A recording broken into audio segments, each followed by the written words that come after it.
KC 인증이 없으면 해외 직구를 금지하겠다는 발표에 역풍이 거세지자 어제 정부가 사흘 만에 입장을 뒤집은 데 이어 오늘은 대통령실까지 사과했습니다. 졸속 정책, 탁상 행정이란 비판에 직접 나선 겁니다. 그런데 사과 끝에 대통령실은 이번 정책 결정에 관여한 바 없다. 대통령에게 보고된 바도 없다. 선을 그었습니다. 14개 부처가 2달 넘게 논의해 발표한 정책인데 대통령과 대통령실은 몰랐다는 해명에 또다시 논란이 예상됩니다. 첫 소식 김태영 기자입니다. 대통령실이 어린이 제품 등 80개 품목에 대해 KC 인증이 없으면 해외 직접 구매를 금지한다는 정부 대책 발표와 관련해 공식 사과했습니다. 소비자의 선택권을 과도하게 제한하고 저렴한 제품을 구매하기 위해 애쓰시는 국민에게 불편을 초래한다는 점을 충분히 고려하지 못한 부분입니다. 이에 대해 송구합니다. 해당 대책은 사실상 철회됐지만 정부의 정책 신뢰성을 의심하는 목소리가 계속되자 대책 발표 나흘 만에 대통령실이 직접 나서 사과한 겁니다. 여당조차 재발 방지를 촉구하며 비판에 가세한 것도 영향을 끼친 것으로 보입니다. 당정 협의 없이 설익은 정책이 발표되어 국민들의 우려와 혼선이 커질 경우 당도 주저없이 정부에 대해 강한 비판의 목소리를 낼 것임을 분명히 말씀드립니다. 대통령실은 윤 대통령의 지시로 정책의 사전 검토 강화 등 재발 방지 대책을 마련하겠다고 했습니다. 하지만 이번 정책 결정 과정에 대통령실은 관여한 게 없다고 선을 그었습니다. 윤 대통령이 보고받은 것도 없다고 했습니다. 대통령실 고위 관계자는 국무조정실을 중심으로 3월부터 TF를 구성해 정책 검토가 이뤄졌지만 대통령실이 TF에 참여하진 않았다며 대통령실이 모든 정책을 관할해서 결정하진 않는다고 말했습니다. 14개 부처가 2달 넘게 검토했는데 정부 컨트롤타워인 대통령실이 몰랐다는 해명입니다. 오늘 한덕수 총리와 오찬 주례회동을 취소한 걸 두고선 질책성 아니냐는 해석도 나왔는데 대통령실은 이를 부인하지 않았습니다. JTBC 김태영입니다. 사태에 진화하려고 대통령실도 사과하고 어제 정부가 브리핑도 했지만 소비자들 혼란은 여전합니다. 정부는 80개 품목 해외 직구 전면 차단 아니다. 조사에서 위해성 있는 제품만 막겠다 하는데 구체적으로 어떻게 조사를 하겠다는 건지 또 실효성은 있을지 미지수입니다. 그러다 보니 소비자들 사이에선 언제 또 어떻게 직구가 막힐지 모른다며 빨리 사야 한다는 움직임마저 있습니다. 계속해서 공다솜 기자입니다. 주말 사이 온라인상에선 배터리 등 전자제품을 직구로 미리 사야 한다는 글들이 쏟아졌습니다.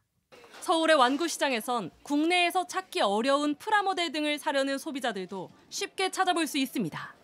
혹시나 직구가 막힐까 불안한 마음입니다. 가이드라인이 잡혀서 확연하게 정립이 된 것도 없고 규제만 한다는 식으로 이야기가 계속 오고 가다 보니까 시켰어요. 근데 안 된대. 그럼 내 돈이 그냥 생판 날아갈 수도 있는 건데. 그러니까 여기서 실물 보시고 인터넷에서 주문하시는 분들은 은근히 많아요.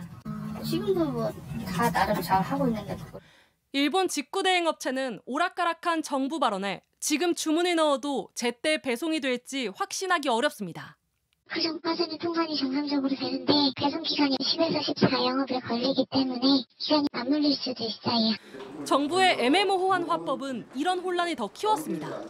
사흘 전 80개 품목 해외 직구 금지 조치는 안전을 강조하다 보니 나왔던 얘기란 겁니다.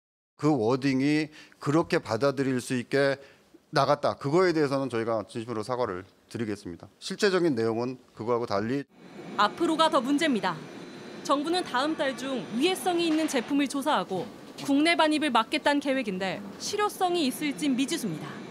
몇 개가 들어오는지 하루에 저도 잘 짐작이 안 되지만 그걸 하나하나 앉아가지고 다 할 수는 없지만 정부는 어제 KC 인증이 유일한 방법은 아니라며 다양한 의견을 받겠다고 밝혔는데 시기와 방법이 구체화할 때까지 해외 직구를 둘러싼 혼선은 이어질 전망입니다. JTBC 공다솜입니다.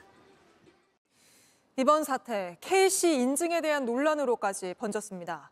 가습기 살균제를 거론하며 KC 인증 있으면 다 믿을 수 있는 거냐, 또 KC 인증기관 민영화와 맞물린 정책 아니냐, 이런 말들이 쏟아지고 있습니다. 이 내용은 이상화 기자가 짚어봤습니다.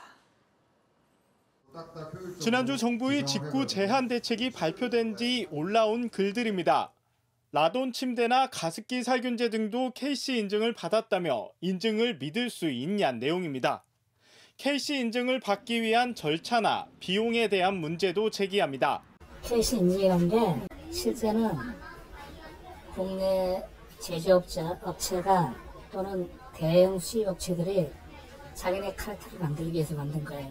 한 번 인증이 70-80만 원 해요. 소상공인도 수입 못해요. KC 인증 때문에. 급기야 지난주 대책이 KC 인증 기관을 민영화하기 위한 것 아니냐는 의혹까지 쏟아졌습니다. KC 인증이 이번에 이제 뭐 민간으로 넘어간다는 얘기도 얼핏 본 것 같거든요. 그래가지고 뭐 이거를 그쪽 업계를 조금 해주려는 건지. 정부는 서둘러 해명에 나섰습니다.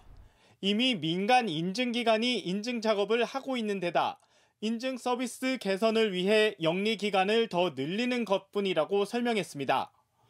업계에선 인증 제도를 기준으로 한 직구 규제가 일종의 비관세 장벽으로 무역 갈등의 원인이 될 수 있다는 우려도 나옵니다. 건강과 보건에 직결된 인증에 대해서는 FTA 문제가 제기될 수는 없어요. 다만 그게 아니라 단순한 규격, 우리 규격과 맞지 않은 거라고 해서 그런 수입 자체를 금지하는 것은 FTA상 문제가 될 수도 있죠. 직구가 급증하는 상황에서 소비자 안전과 국내 기업의 역차별 해소를 위해선 더 정교한 정부 대응이 필요하다는 지적이 나옵니다. JTBC 이상화입니다.